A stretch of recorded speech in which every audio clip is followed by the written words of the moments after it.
They say that the best man speech can be the worst few minutes of the groom's day. And with any luck, that may be the case today. However, that won't be the case for Jem. The worst few minutes of her day will come later in the bridal suite. Well, at least they'll be over quickly. Now, as the numerically gifted amongst you can see, there are in fact two of us up here tonight. And that's because, like the tailor who made our suits commented the other day, said, there's a lot to fit in. Said, we're just not short of material. No, but before we get cracking, I'd like to take us back to just after the engagement. Because for a while after, I actually thought there was only going to be one best man here today. Because Tom sent me a message saying he'd asked James to be his best man, and James had said yes. Wonderful news. Great. Mum then phoned me a couple of days later to share in her delight of, and I quote, a fine choice of best man. I thought that was a little odd, but given her senior years, I ran with it. James? Yeah, Mother. He's a really great guy. She replied, no, don't be daft. He's a clown. I mean you, of course. So Tom had actually forgotten to ask me to be his best man. Thanks, buddy. But at least I had my mother over a barrel for spoiling the surprise. It turns out that a drunken conversation many, many years ago had led to him promising, or in his own mind agreeing, that I would always be his best man, and in his mind that was that. So, for any of you who don't know, for those of you who may have forgotten, and for the rest of you who just didn't care, I'm Paul. I am the younger, better looking, funnier brother. And since Tom clearly compensates for all his inadequacies by surrounding himself with people of aspirational quality, here's James. Thank you, Paul. Now, sadly, he doesn't get such luxury choice when it comes to his own brother. But my own invitation was an interesting story in itself, insofar as it came in that most famous and sanctity of decency that is known as the bunch of grapes in London Bridge. Some of you know it. So, a standard Tom Plewman evening progressed, and it went along very familiar lines. I was stunned at the end, though, because Tom's glassy eyes suddenly gained sharp focus and said, mate, I want to marry Jem. Now, I'm not renowned for my dumb silences, but that's what Tom got. Sensing that a little bit more was required, he followed it up by saying, and I want you to be the best man.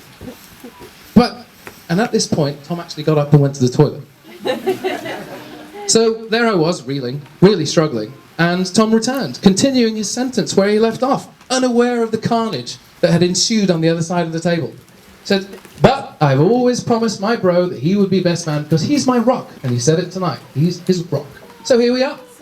Here we are, the two of us. Now, Jem knows it took a while for us to finally meet. Just a while. We met last week. But, as you can all see, she spectacularly lives up to her name. And we can totally also see why Tom took a shine to her.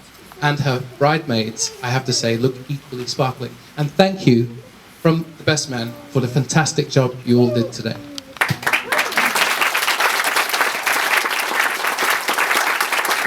So, despite all the vows and all the I do's that we witnessed earlier, when you look at him now, surrounded by all the radiance, I'm sure a little part of you is still wondering, how on earth did he get that girl?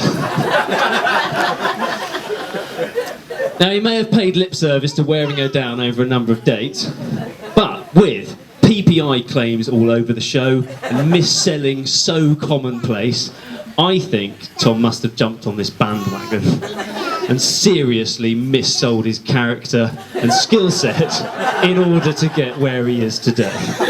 After all, we don't need to look too far to see that Jem is clearly way out of his league.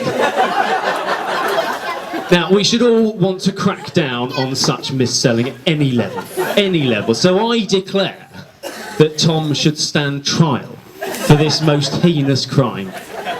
I will bring the case for prosecution. And James has the unenviable task of defending his case, while you, ladies and gentlemen of the jury, should be fully involved as this case develops. So to kick off, James, perhaps you would be kind enough to make a case for his defence. Well, by way of opening statement, I first have to say that this process is a complete and utter sham. It is typical of today's litigation-happy society. Everyone here knows Tom to be a fine, upstanding, intelligent and successful guy who lives a clean and fairly quiet life. He is in every way Jem's equal and perfect partner. Objection! Both intelligent and successful? I'm sure you've had enough CVs across your desk to agree the common cornerstone of intelligent and successful is a good, solid degree. Now, in this regard, Tom falls woefully short. Now, despite a pocket full of A-levels, far better than my own, he popped off to his first year at uni, and his entire focus was on gaining entrance to the bar. Now, unfortunately, it wasn't a legal degree. And when he sobered up, he was actually invited to repeat.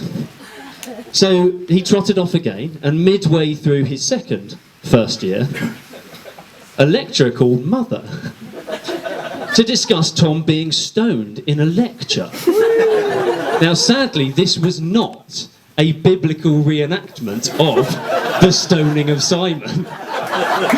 And as a result, I suffered many hours in front of educational videos about the dangers of drugs that Mum and Dad had sourced in an admirable effort to catch up with the lifestyle of number one son. Thank you so much for that, Tom. An amusing story.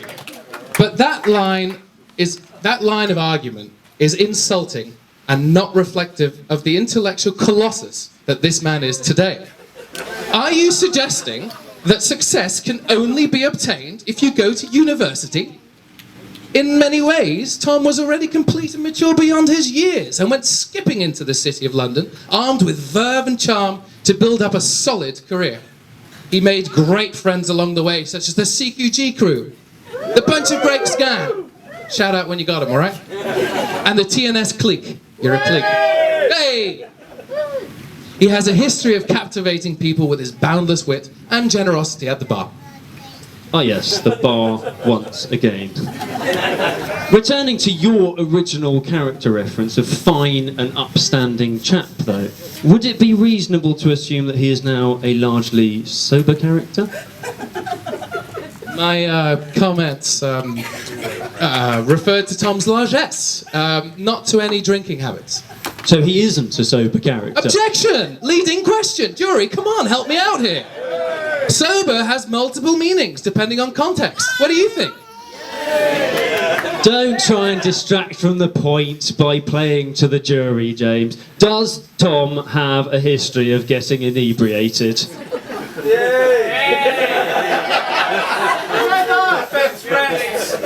Well, look, there might have been times in the past where he went a bit far, but none of them spring to mind. Oh, none of them spring to mind, really? Really? I would like now to call my first witness. I would like to call James Harris to the stand. You Really? I call you, James Harris, to the stand. So, first, let's consider things in a formal setting. Look at him now, dutifully perched beside his beloved, behaving exactly as any fine character should. Now, James Harris, on the stand, do you recall the events of the evening of the 8th of December, 2012? Well, you know, with various degrees of clarity, it is a date that sticks in my mind. And why would that be, James Harris? It was my wedding day. I see. And was Tom in attendance at your wedding? Yeah. For all of it? Well, now you come to mention it. No. And I assume we aren't talking about another mid-sentence toilet break here, are we? Not exactly. So I sincerely hope there isn't any precedent here for what might follow again tonight. But why, and I do open this up to the jury, for ideas as well as angling the question to the defence, why would any fine, upstanding young man, why would any fine, upstanding man pop out during a wedding, midway through? Look, I don't know. He got a bit warm, maybe. Don't know.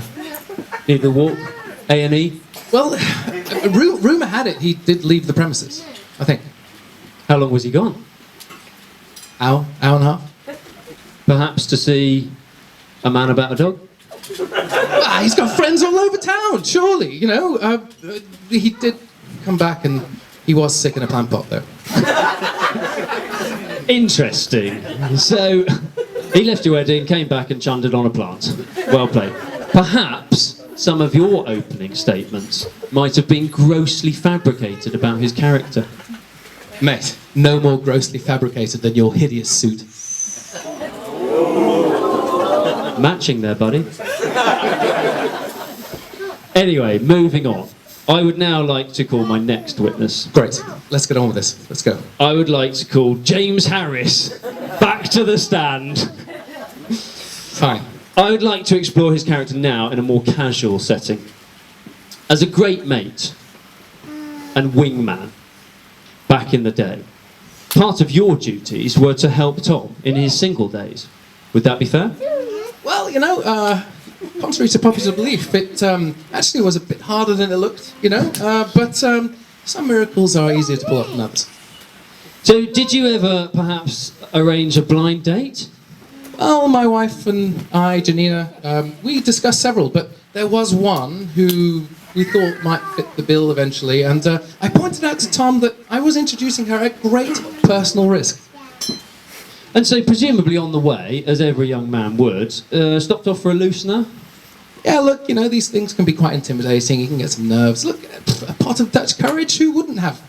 Yeah, sure he did, yeah. But when the choice is to seek Dutch courage with Steve Wood as a drinking buddy, what actually happens?